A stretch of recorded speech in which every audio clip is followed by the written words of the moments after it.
Hello everyone, you are most welcome once again to my YouTube channel, and in this video today I want to share with you 8 most important differences between rich-minded people and poor-minded people.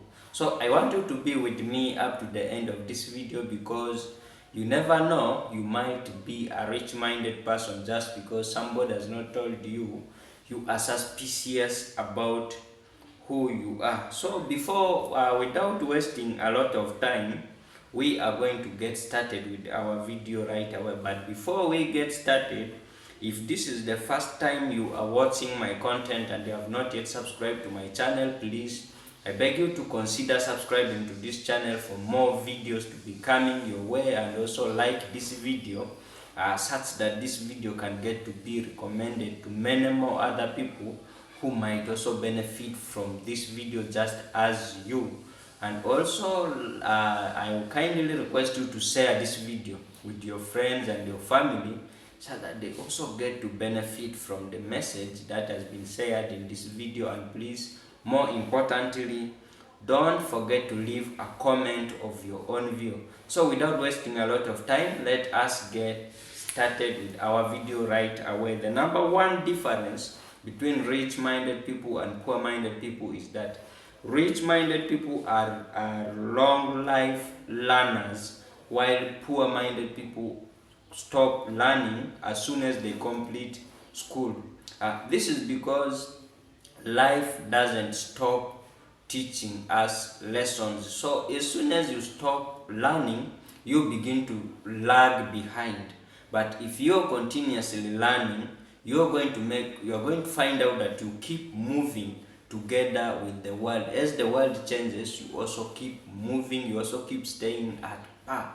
That is why rich-minded people always have to be long life learners. So how do they actually learn? They learn through reading books, through watching educative videos just like this one, and also through taking risks and taking actions, whereby if they fail, that is a lesson to them to learn, and if they succeed, it is a success for them to enjoy and also teach others. So rich-minded people are long life learners, while poor-minded people do not want to learn, especially after completing school. The second difference is that rich-minded people take risks, while poor-minded people fear taking risks. So poor-minded people fear taking risks because you find people doubting themselves that in case of failure, what will happen and whatever.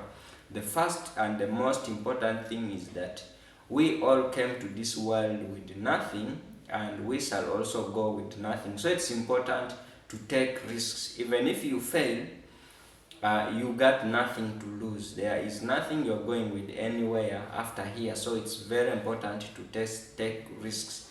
Difference number 3 is that rich-minded people take action, while poor-minded people make excuses. Okay, instead of taking action in case of anything that has happened, poor-minded people will sit down and develop a talented excuse to defend themselves or to prevent themselves from taking a logical action towards solving that particular problem. I see this most common amongst Christians.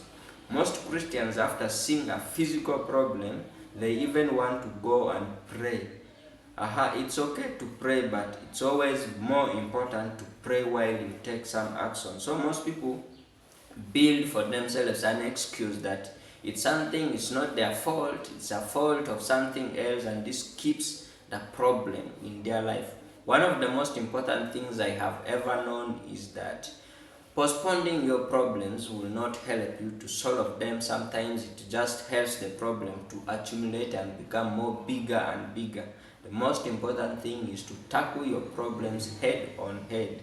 Sit down and properly diagnose your problems, how they all came about and what was the most important cause of the problem, and try to solve it logically, not by building an excuse.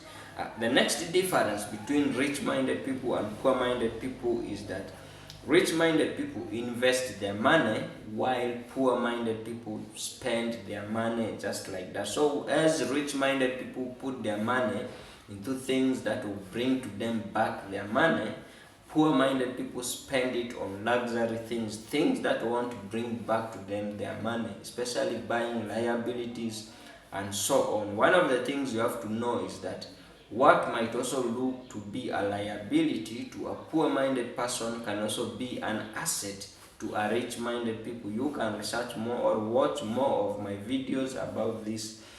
The next difference between rich-minded people and poor-minded people is that rich-minded people practice long-term thinking, while poor-minded people practice short-term thinking. And the next difference between rich-minded people and poor-minded people is that rich-minded people plan and visualize their future, while poor-minded people hope for the best. While doing nothing, you actually want your tomorrow to be better than today. It's just a pity, and I really feel sorry that you are doing nothing and expecting the best out of the nothing you are doing. Obviously, there is nothing for nothing. There is something for something. If you're doing something, you will never sweat for free. At least you'll have a lesson to learn or a success to enjoy from whatever it is that you are doing. The last difference between rich-minded people and poor-minded people is that rich-minded people pay themselves first, while poor-minded people do not pay themselves at all, or they pay themselves last. So instead of first removing a pile of the money that you have earned, you might find that poor-minded people consider paying all their expenses first, and then they go on to paying themselves with the little amount of money that remains after clearing all their expenses. And in most cases, most people do not pay themselves, because you even find out that you don't complete paying all the expenses that you are supposed to pay. So the most important thing you will have to do is to pay yourself first.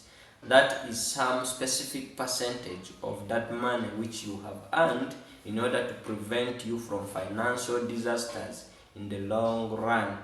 And a bonus one is that rich-minded people make their money to work for them. They put their money somewhere and make it to work for them, make it to keep bringing for them some few amounts of money that they can save, while poor-minded people work for their money. So you do some piece of job, and the little amount of money you earn from this job that you're doing is the only income that you hope for.